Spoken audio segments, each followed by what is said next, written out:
Hey, my name is Chris, and today we're going to look at how to play something by ear. For this video, we've got an example that I'm going to be using that I haven't heard before. We're going to talk about two different ways that you can go about learning how to play something by ear. Alright, so the first way that we're going to use to teach this is we're going to start with listening to bass notes and then forming the chord on top of that. So the progression is going to sound like this, and you're going to see me start by humming out the bass notes for the first chord and then going from there. So we got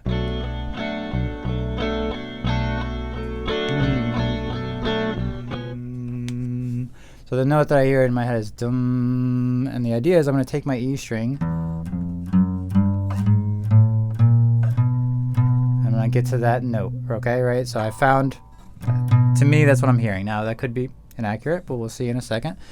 The idea is that we don't want to skip any fret on this, okay? If you skip one and you happen to skip the one that it is, you're going to be lost for a long time. And if we just kind of randomly fire and just hope that we hit it, again, you could be missing one. It takes a lot less time to just kind of get to there. All right, now to me, the next step here is like, what does it sound like? Does it sound like major or does it sound like minor? To me, it sounds minor.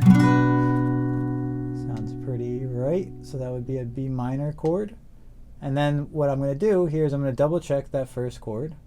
And then as the next chord comes up, I'm going to pause it. Now this is an important part of this process, is to pause.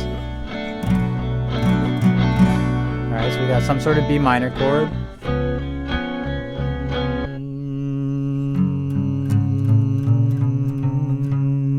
Some sort of C sharp.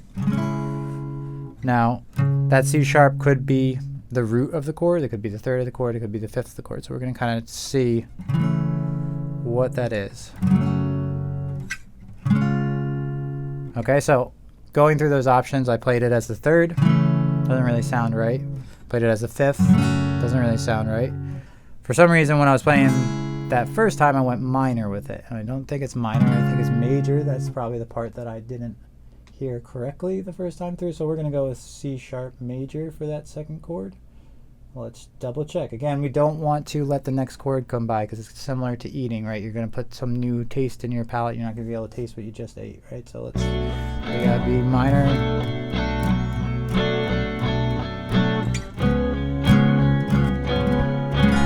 C sharp major.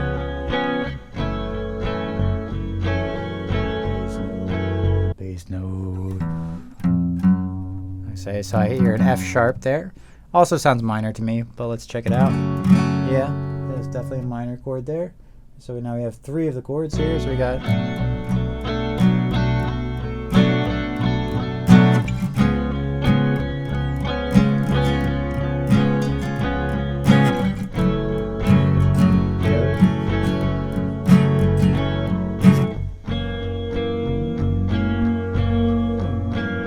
sounds like it's the same chord with a little turn of minor to major. All right, so instead of it going to a new bass note there, you could kind of hear that it stays in the same place, it just kind of brightens up a little bit. So it's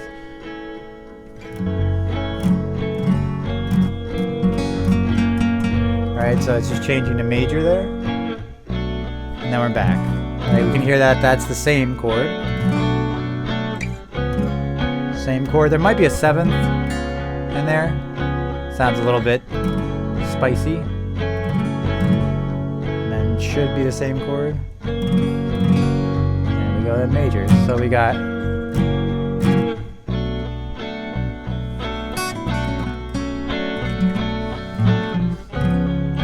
our progression, okay?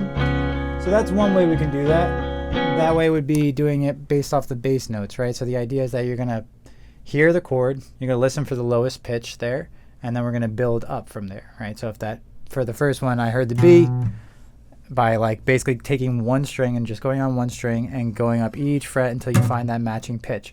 This does require that you can hear the bass note a little bit more. So I am using a speaker, right? We don't want to do this on your phone because you're just going to hear all the highs, and it's going to be hard for you to kind of hear the foundation of where that chord is built up from. It is a little bit harder to do this idea if your root note isn't in the bass, but this is kind of for your more standard chord progressions. Then the idea is we're looking at like, is it major, is it minor? We should kind of be able to tell the difference between that and that. Major sounds happy, minor sounds dark or sad.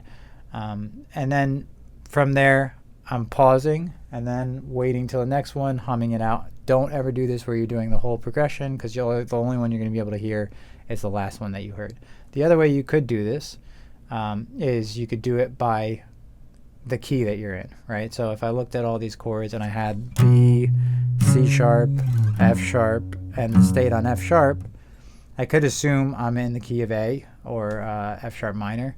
However, there are some kind of like theory parts that go into this, right? Like in this case, the B minor would not be the 1 chord, it would be your 4 chord, right? And then the C sharp, technically in that key, should be minor. Now, it's very common for it to be major, especially common to have a 7th in there. So it's kind of a trick that you hear and you're like, I know what that sound is. But again, if you looked at a diatonic chart of this or an in-key chart of this, that chord would be minor. And then when we get to the F sharp minor, that's your 1. So it took you 3 chords to get to that first chord. And then turning it into an F sharp major is not, again, not in key. In this case, you would have to know the theory of what are called secondary dominants, right? So like B minor being the 4, C sharp being the 5 of your home bass, which would be your 1 in this case, right? But I know that if I put a dominant 7th chord in there that's not in your key, that's not your typical dominant 7th chord, in this key the only one would be E, it's probably going to pull me a 4th up, or it's going to be the 5th of a chord. It's a secondary dominant, right? A dominant chord is your 5th chord in your key. That's going to pull me to F sharp.